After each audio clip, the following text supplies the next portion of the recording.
Bem-vindos, pessoal, a mais um vídeo. Depois de muito tempo sem colocar vídeo no canal, faço isso mais para um hobby. E a minha intenção aqui é compartilhar com vocês aquilo que os grandes YouTubers deixam escapar ou que monopolizam a opinião na tentativa de serem assertivos o mais breve possível, mas como as pessoas desses canais, né, que ganham dinheiro com o YouTube, elas tendem a fazer um contexto que só favorece aquilo que elas pensam. Por mais que eles leiam as opiniões no chat, há muita controvérsia quando você tem opiniões diferentes em relação a eles, não é verdade? Então, aqui nós temos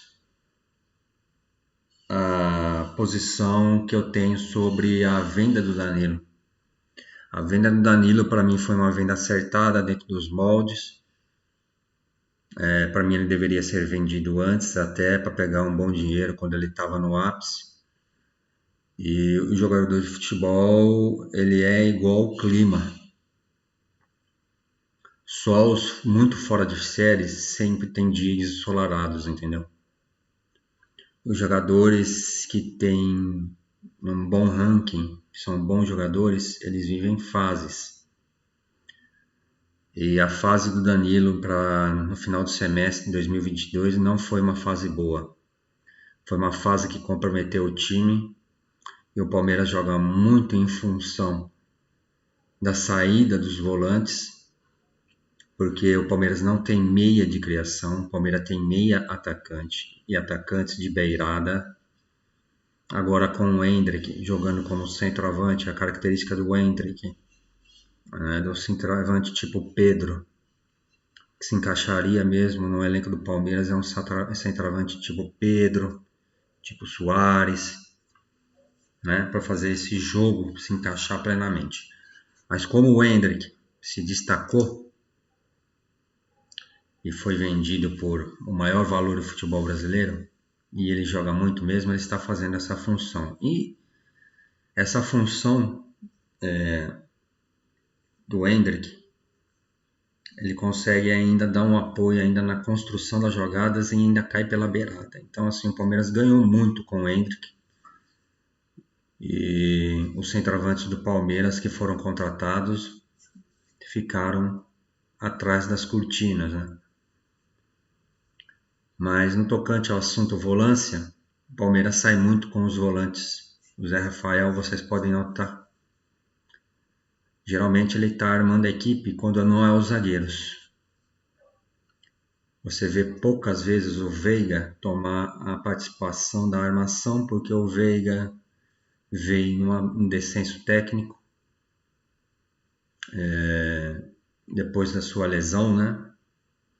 Ele teve a lesão ano passado, ele veio num descenso técnico muito grande. E nunca foi a do Veiga sem um meia Mardor, nem a do Scarpa. Mas a do Scarpa, o Scarpa ainda se dava melhor com a armação de jogadas.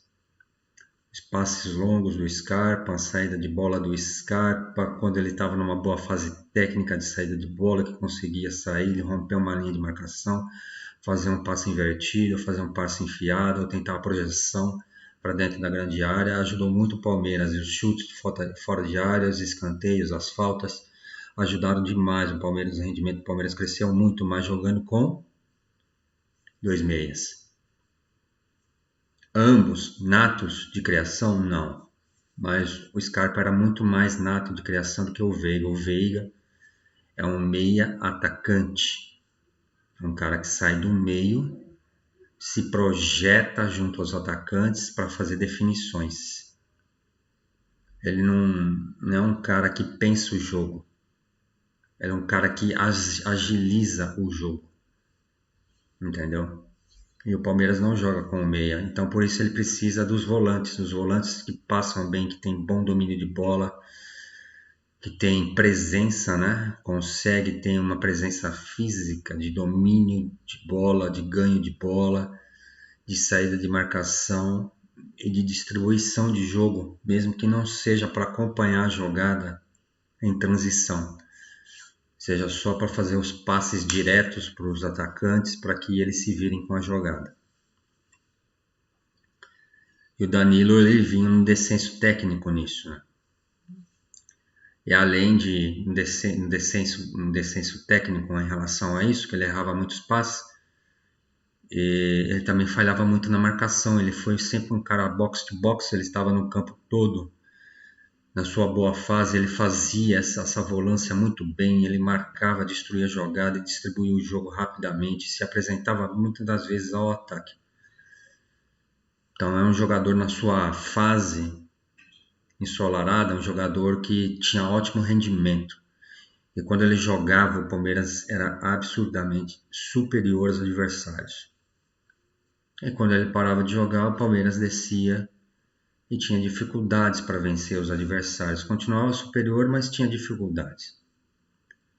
A venda desse rapaz aqui, ó, pro lugar do Danilo, o Matheus Henrique. Eu vi os lances, vocês podem pegar os lances deles aí no YouTube.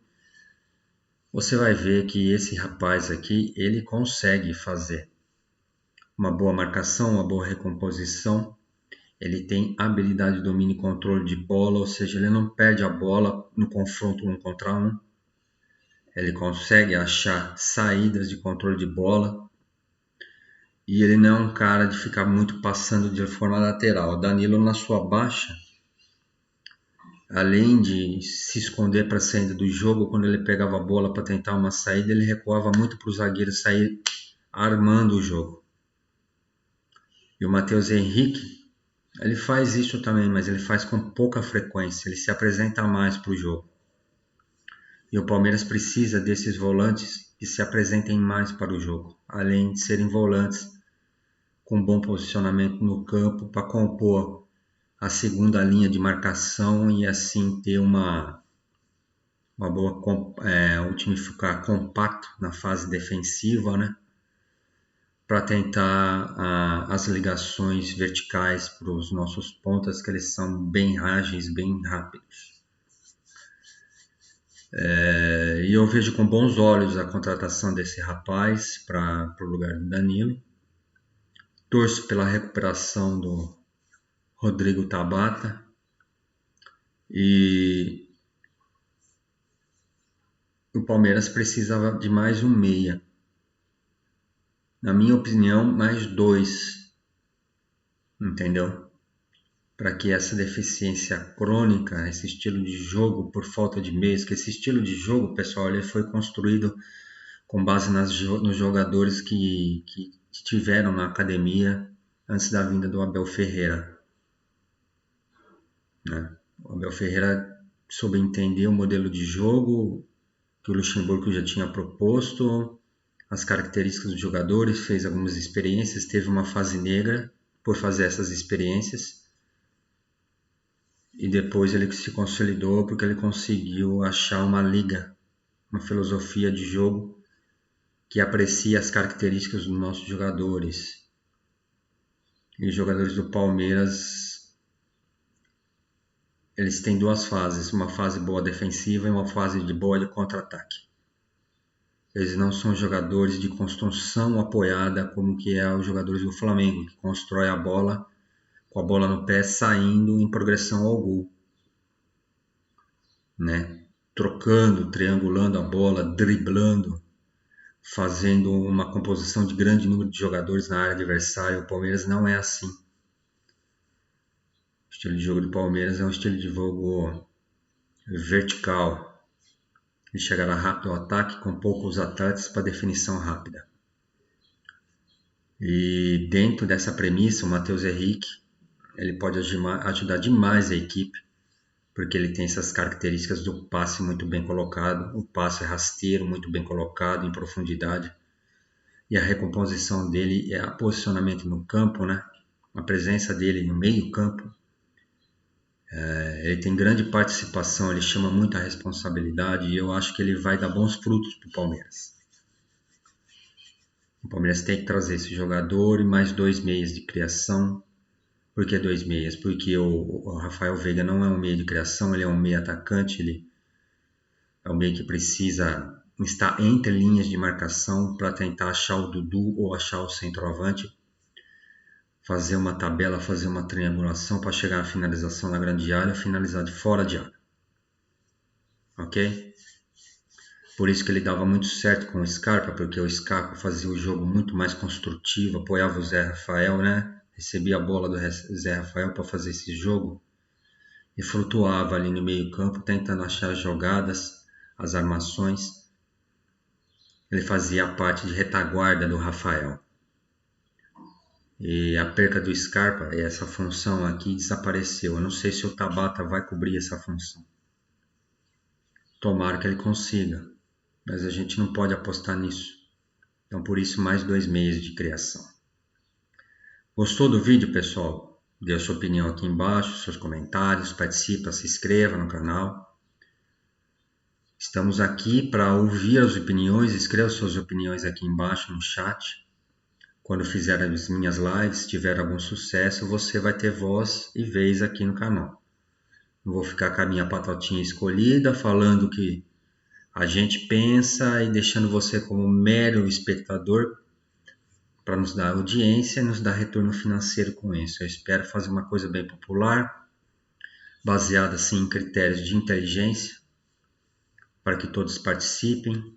Espero que pessoas com grande capacidade de entendimento também, que gostam de futebol, façam parte desse projeto.